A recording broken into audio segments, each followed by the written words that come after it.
बहुत पुरानी बात है। एक ग्रामीण बालक जो कि एक ग्वाला था।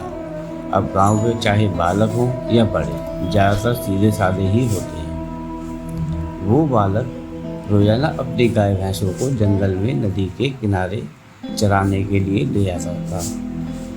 वहीं थोड़ी दूर पर एक संत भी रहते थे जो कि ज़्यादातर अपनी योग क्रियाओं में व्यस्त रहते थे। वह बालक जंगल में नित्य प्रतिदिन उस संत के यौगिक क्रियाकलाप देखता रहता था। संत आंखें और नाक बंद करके कुछ यौगिक क्रियाएं भी किया करते थे। ग्वाला बालक संत के क्रियाकलाप बड़े ही गौर से देखता रहता था। एक दिन उससे रहा नहीं गया। उत्सुकतावश उसने संत से उन यौगिक क्रियाओं के बारे में पूछ लिया। बाल ग्वाल के सवाल पर संत ने मुस्कुराकर जवाब दिया कि वह इस तरह से भगवान से साक्षात्कार करते हैं, यानी कि मुलाकात करते हैं। बालक ये बात सुनकर अपने मन में बड़ा ही हैरान हुआ और मन ही मन ऐसा ही करने का सोचा। अगले दिन संत के यौगिक क्रियाओं को करने के बाद ग्वाला बालक भी कुछ दूर जाकर वैसी ही यौगिक क्रियाओं को दोहराने लगा और इस बात का संकल्प ले लिया कि आज वह भगवान के दर्शन साक्षात करके ही मानेगा। फिर तो उस बालक ने अपनी दोनों आंखें बंद कर दी और अपनी नाक को जोरों से दबा लिया।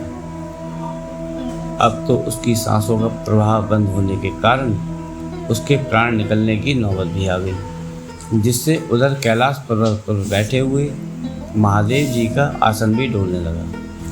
भगवान शिव ने देखा कि एक बाल ग्वाल उनसे साक्षात करने के लिए कठोर तप कर रहा है। अब वो तो बालक ही ठहरा, उसे जीवन मृत्यु का क्या है। उसके हट को देखकर शिव जी को प्रकट होना ही पड़ा। भगवान प्रकट हुए और बोले, अपनी आंखें खोलो वत्स, हम तुम्हारी तपस्या से प्रसन्न हैं और तुमको दर्शन देने आए हैं। ग्वाले बालक ने बंद आंखों से ही इशारा करके पूछा, आप कौन हो? भगवान भोलेनाथ ने कहा, मैं वही भगवान हूँ जिसके लिए तुम इतना कठोर तप कर रहे हो। अब तो ग्वाले ने फौरन ही अपनी आंखें खोल दी और फिर सबसे पहले दौड़कर वह एक रस्सी लेकर के आया। अब क्योंकि उसने पहले कभी भगवान को देखा तो था नहीं, सो इसलिए अब उसके सामने भगवान को पहचानने का संकट जो खड़ा हो गया था। इसलिए उसने भगवान को तुरंत एक पेड़ के साथ रस्सी से बांध दिया और साधु को बुलाने के लिए भाग कर गया। संत तुरंत उसकी बातों पर यकीन करते हुए दौड़ पड़े, लेकिन संत को वहाँ पर आने के बाद कहीं पर भी भगवान नजर नहीं आए। संत ने बालक ग्वाल से कहा, तुम मुझसे मजाक कर रहे हो क्या? मुझे तो भगवान कहीं भी नहीं दिखाई दे रहे हैं। तब ग्वाले बालक ने हैरान होकर भगवान से पूछा, प्रभु, यदि आप सचमुच में ही भगवान हो तो इन साधु महाराज को दिख क्यों नहीं रहे हो?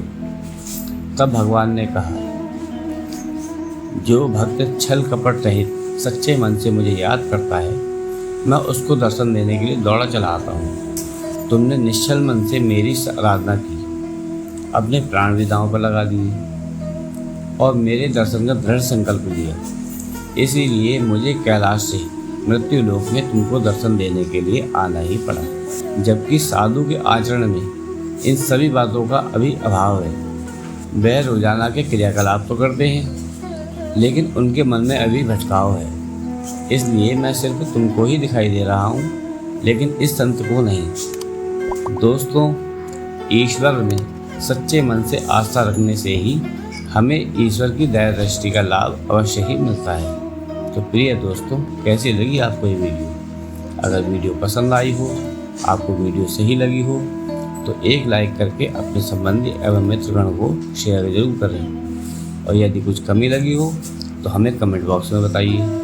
दोस्तों, ऐसी ही और वीडियो देखने के लिए इस चैनल को आप सब्सक्राइब भी कर सकते हैं। तो मिलते हैं आपसे कल शाम 4 बजे फिर से एक नई वीडियो में, फिर से एक नई कहानी के साथ।